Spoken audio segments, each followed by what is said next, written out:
Assalamualaikum, Shalom, Om Swastiastu, Namo Buddhaya, Salam Kebajikan, dan salam sejahtera buat kita semua.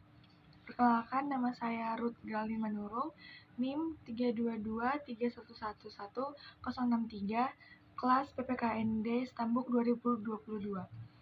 Adapun tugas pemaparan CB dan CJR ini untuk memenuhi tugas rutin mata kuliah kepemimpinan dari dosen pengampu Ibu Hodriani dan juga asisten dosen yaitu Bang Usman Al-Hudawi. Buku utama yang saya ambil yaitu yang berjudul Leadership atau Kewirausahaan dan Kepemimpinan oleh A.B. Susanto. Secara garis besar, kepemimpinan itu erat juga kaitannya dengan kewirausahaan. Makna kepemimpinan yaitu kemampuan seseorang untuk mempengaruhi atau memberikan inspirasi, dorongan kepada orang-orang di sekelilingnya dengan harapan dan keberanian untuk melakukan sesuatu sampai ke tujuan yang direncanakan.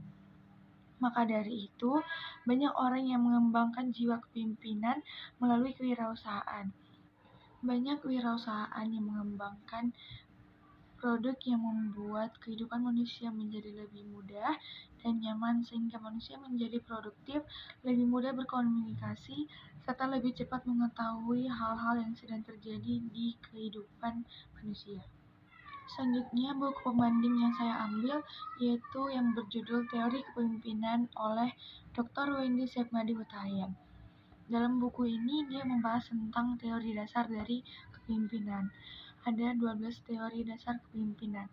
Yang pertama ada teori kepemimpinan perilaku, teori kepemimpinan sifat, teori kepemimpinan jalur tujuan, teori kepemimpinan keputusan, teori kepemimpinan manajerial, teori kepemimpinan transaksional, teori kepemimpinan pertukaran pemimpin anggota, teori kepemimpinan transformasional, teori kepemimpinan karismatik, teori kepemimpinan kekuatan, teori kepemimpinan melayani. Ada 3 fungsi kepemimpinan. Yang pertama sebagai perencanaan kepemimpinan, yang kedua sebagai pelaksanaan kepemimpinan, dan yang ketiga sebagai pengevaluasi kepemimpinan. Selanjutnya, jurnal pembanding 1 yang saya ambil yang berjudul Kepemimpinan atau Leadership berbasis karakter dalam peningkatan kualitas pengelolaan perguruan tinggi oleh Hardy Mulyono. Dikatakan di sini bahwa kepemimpinan itu mempunyai sifat, kebiasaan, watak, dan kepribadian sendiri yang unik dan khas sehingga tingkah laku dan gayanya yang membedakan dirinya dari kepemimpinan. Gaya atau style hidupnya ini pasti akan mewarnai perilaku dan tipe kepemimpinannya.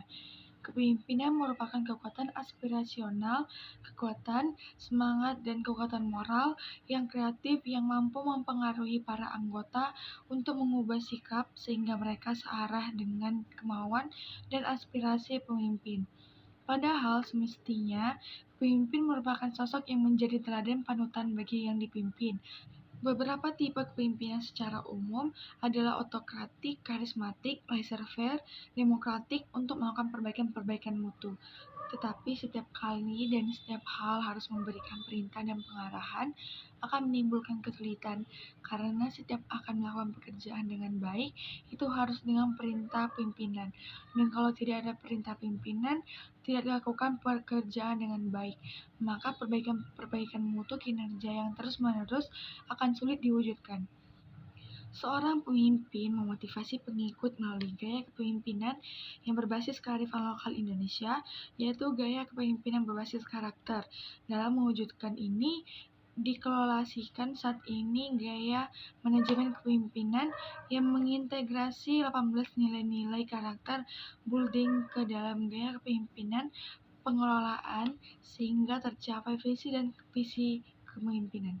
Selanjutnya, jurnal pembanding 2 yang saya ambil yang berjudul Karakter Kepemimpinan Ideal dalam Organisasi oleh Sahadi Otong Husni Taufik dan Ari Kusuma Wardani. Dalam jurnal ini mengenai kepemimpinan telah ada sejak Perang Dunia Kedua, namun masih terdapat pendapat-pendapat yang berbeda dikarenakan dari masing-masing tersebut mempunyai ajaran yang berbeda dan kepemimpinan ideal ini menjadi dambaan dan harapan bagi setiap organisasi. Terdapat 8 karakter kepemimpinan ideal, yaitu cerdas, bertanggung jawab, jujur dan dapat dipercaya, inisiatif, konsisten, tegas, dan lugas.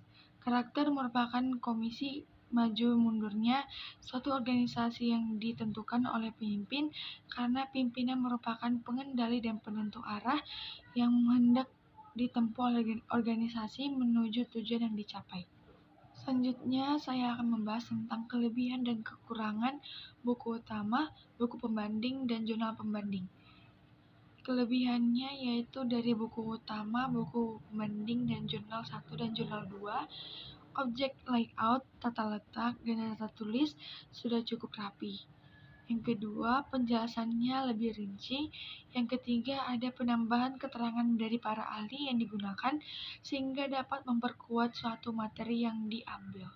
Sedangkan kelemahan dari buku utama, buku pembanding, dan jurnal pembandingnya, yaitu yang pertama terlalu menitik beratkan pembahasan konsep awal, yang kedua kurangnya contoh penjelasan tiap materi sehingga sulit untuk dipahami.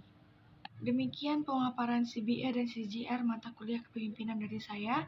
Semoga dengan apa yang saya sampaikan mudah dipahami dan mohon maaf apabila ada perkataan saya yang kurang berkenan. Akhir kata saya ucapkan terima kasih.